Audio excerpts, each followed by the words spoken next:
అందరికీ నమస్కారం. Welcome to our channel. YSR Congress party నాయకుల్ని అలాగే ఆ పార్టీ అధ్యక్షుడిని లేదా ఆ పార్టీకి సంబంధించినటువంటి కార్యకర్తల్ని అసలు వాళ్ళని ఏమనాలో కూడా ఆ పదాలు కూడా నోటికి రావట్లేదు. వాళ్ళని చూస్తేనే ఒక రకమైనటువంటి చిరాకు, అసహ్యం పుడుతుంది నాకు. బేసిక్గా వాళ్ళు హిందువులు కాదు, వాళ్ళంతా కన్వర్టెడ్ క్రైస్తవులు.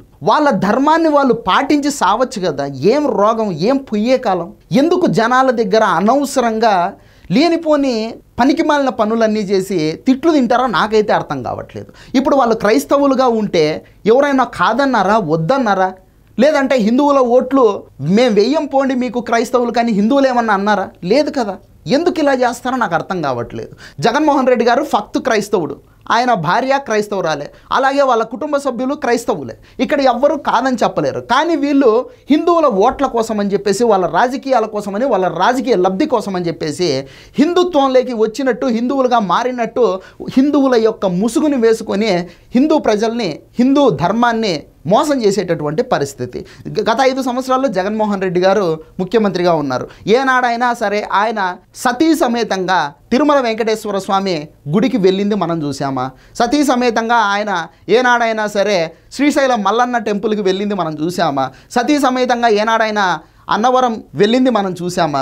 సతీ సమేతంగా ఏనాడైనా సరే కాణిపాకం కానీ, కాళహస్తి కానీ, సింహాచలం కానీ, అరసవెల్లి కానీ ఎక్కడికైనా వెళ్ళింది మనం చూసామా? అంతెందుకబ్బా, అవన్నీ చాలా దూరము. భార్యతో కలిసి ఆయన ఏనాడైనా సరే కడపలో ఉన్నటువంటి వెంకటేశ్వర స్వామి తొలి గడప దేవుని కడపకు వెళ్ళాడు ఆయన. వెళ్ళిన పాపనే పోడు. అటువంటి వ్యక్తి హిందూ ధర్మ పరిరక్షకుడు అని చెప్పేసి నిన్న శ్రీరామనవమి సందర్భంగా ఇష్టం వచ్చినట్టు సోషల్ మీడియాలో ప్రచారం చేసుకున్నారు. అదే ఒక పెద్ద దరిద్రము అనుకుంటే ఆ వైఎస్ఆర్ కాంగ్రెస్ పార్టీకి సంబంధించినటువంటి ఆలూరు ఎమ్మెల్యే విరూపాక్ష, నువ్వు మనిషివా లేకపోతే బరుగొడ్డువో మాకైతే అర్థం కావట్లా. వేద పండితుల చేత సీతమ్మ వారి మెడలో మంగళసూత్ర ధారణ జరగాలి, నువ్వెవడు కట్టడానికి, సిగ్గుందా, అసలు ఎవడ్రా నువ్వు అని హిందూ సమాజం అంతా చీకొడతా ఉండేటటువంటి పరిస్థితి అనమాట. ఇక్కడ మీరు వీడియో చూడండి, చాలా క్లారిటీగా ఏం చేస్తూ ఉన్నాడో చూడండి. ఇతను ఆలూరు వైఎస్ఆర్ కాంగ్రెస్ పార్టీ ఎమ్మెల్యే అనమాట, విరూపాక్ష ఇతని పేరు.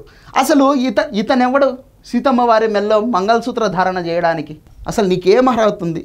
సీతారాముల వారి కళ్యాణం నాడు వేద పండితులు మంత్రోచ్చారణతో సీతమ్మ వారి మెడలో రాముల వారి బిహాఫ్ ఆఫ్ రాముల వారి అంటారు కదా, రాముల వారి తరఫున వాళ్ళు మంగళసూత్ర ధారణ అనేది చేస్తారు. అసలు నువ్వెవడు, నీకు ఏ అర్హత ఉందని చెప్పేసి చేస్తా ఉన్నావు? నువ్వు ఎమ్మెల్యేవైతే నీ ఇంటి దగ్గర పెట్టుకో, నీ దౌలత్తు, నీ రుబాబు మొత్తం అంతా దేవుడి దగ్గర పెట్టినావు అనుకో, దేవుడు కన్నెర్ర చేసినాడంటే ఏమైపోతాడో మీ నాయకుడు వాళ్ళ నాన్నని చూసి తెలుసుకో, గుర్తు తెచ్చుకో. కొద్దిగా ఒళ్ళు దగ్గర పెట్టుకొని ప్రవర్తించండి. కనీసం దేవుడి దగ్గర అయినా సరే, ప్రజల దగ్గర, చట్టాల దగ్గర, రాజ్యాంగం దగ్గర, ప్రభుత్వాల దగ్గర ఎలాగో బరి తెగించిపోయి ఉన్నారు మీరు. కనీసం దేవుడి దగ్గర అయినా కానీ ఒళ్ళు దగ్గర పెట్టుకొని ప్రవర్తించండి. ఇంతకంటే దారుణంగా దిగజారిపోయి మీకు చెప్పాలంటే కూడా మాకు సిగ్గుగా ఉంది, అసహ్యంగా ఉంది అని చెప్పేసి హిందూ సమాజం అంతా ఈ వీడియో చూసిన తర్వాత వైఎస్ఆర్ కాంగ్రెస్ పార్టీని, వైఎస్ఆర్ కాంగ్రెస్ పార్టీ నాయకులను, వైఎస్ఆర్ కాంగ్రెస్ పార్టీ అధినేత జగన్మోహన్ రెడ్డిని, ఈ ఎమ్మెల్యేని చూపించి బండ బూతులు తిడతా ఉండేటటువంటి పరిస్థితి నిన్నటి నుంచి. సో హైందవ సమాజమా, ఇటువంటి హైందవ ధర్మ వ్యతిరేకులను మనము చూసి చూడనట్టు మాత్రం వదిలేయరాదు. వీళ్లకు తగిన బుద్ధి అయితే చెప్పాల్సినటువంటి పరిస్థితి ఉంది. ఇటువంటి నీచానికి ఒడిగట్టినటువంటి వ్యక్తులను వాళ్ళ స్థానం వాళ్ళకు చూపించాల్సినటువంటి బాధ్యత ప్రజలకే ఉందన్నమాట. సో ఎలక్షన్లు కూడా ఇంకెంతో లేదు, జస్ట్ జగన్మోహన్ రెడ్డి గారు అన్నట్టు 4 సంవత్సరాలు మాత్రమే ఉంది.